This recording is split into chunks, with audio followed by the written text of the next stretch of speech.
আমি মূলত আসছি নোয়াখালী থেকে। প্রথমত আমরা যেই লঞ্চ থেকে আসছি, আসার পরে এইদিকে মোটামুটি রাস্তাঘাটে জ্যামজট নাই, মোটামুটি আল্লাহর রহমত সুস্থ মতে আমরা বাসা আসছি। আমার বাসা নীলফামারী সদরে। কতক্ষণ লাগলো আপনার আসতে, মানে ওই সড়কে আসতে কতক্ষণ লাগলো?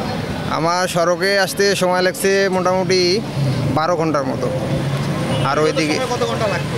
বিগত সময় লাগতো 18 থেকে 16 এরকম ম্যাক্সিমাম সময় লাগতো। হ্যাঁ,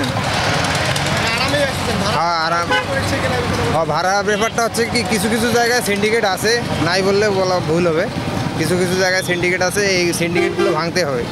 সিন্ডিকেটগুলো ভাঙতে হলে আমাদেরকে মানে সরকারকে কঠোর একটা সিদ্ধান্ত নিতে হবে যে এই সিন্ডিকেটগুলো ভাঙা যায় কীভাবে, সেটা সিদ্ধান্ত নেওয়া উচিত আমি মনে করি। রাস্তাঘাটের আইন মোটামুটি পুলিশ প্রশাসন, আমাদের আইন শৃঙ্খলা বাহিনী আছে রাস্তায়, আর আমাদের সেনাবাহিনী ভাইগুলো মানে কঠোর পরিশ্রম করে আছে ওনারা, ওদের এই। ওকে, ঠিক আছে। আমি ঢাকা থেকে আসতেছি। আমি গতকাল রাতে শ্যামলীতে উঠছি আনি পরিবহনে, আর নামলাম এখন 10টা, এখন বাজে প্রায় 11টার মতো। রাস্তাঘাটে আইন শৃঙ্খলার পরিস্থিতি ভালো ভালো এবং একটু জ্যাম ছিল গাবতলী থেকে আপনার ইয়া পর্যন্ত, টাঙ্গাইল এলেঙ্গা পর্যন্ত জ্যাম ছিল, এরপরে আর জ্যাম থাকে। এইদিকে 4 লেন হওয়াতে সুবিধা আছে, গাড়ির জ্যাম কম এবং রাস্তাঘাটে মানুষজন নির্বিঘ্নে এদিকে আসতে পারতেছে, সিরাজগঞ্জ এবং যমুনা সেতুর এদিক পর্যন্ত। কিন্তু ঢাকা থেকে টাঙ্গাইলে একটু জ্যাম ছিল, যেটা এলেঙ্গা পর্যন্ত।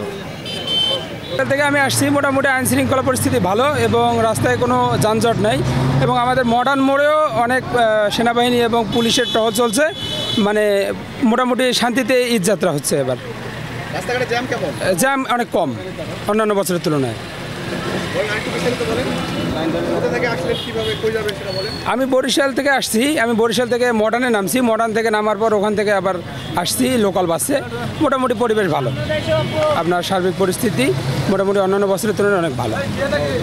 ডিজাইন, এলিগেন্স, বিউটি, সেরা পণ্য সবার জন্য জেভিকো।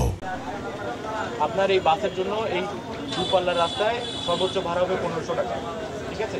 এবং ডিস্টেন্স অনুযায়ী এই ভাড়া 1400 হবে, 1300 হবে, 1200 হবে, সর্বোচ্চ হবে 1500। যার যে এরিয়াতে যার কাছ থেকে যত বেশি নিয়েছেন, যাত্রী বাস থেকে নামার আগে এই টাকাটাকে পরিশোধ করবে। বুঝতে পেরেছি? কোনো সন্দেহ আছে? ঠিক আছে, ঠিক আছে। আপনি জরিমানা দিয়েছেন, বাস এখন বাসের নাম্বার আর রাজিনার সাহেব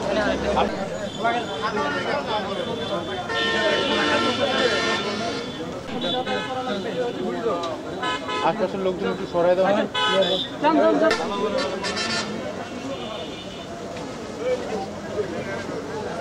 টাকাটা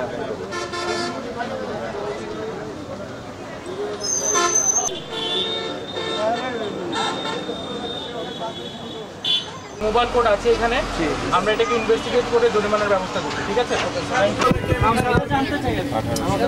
এই টাকাটা কাউন্টারে তারা দেবো না, সিলেটে গেলে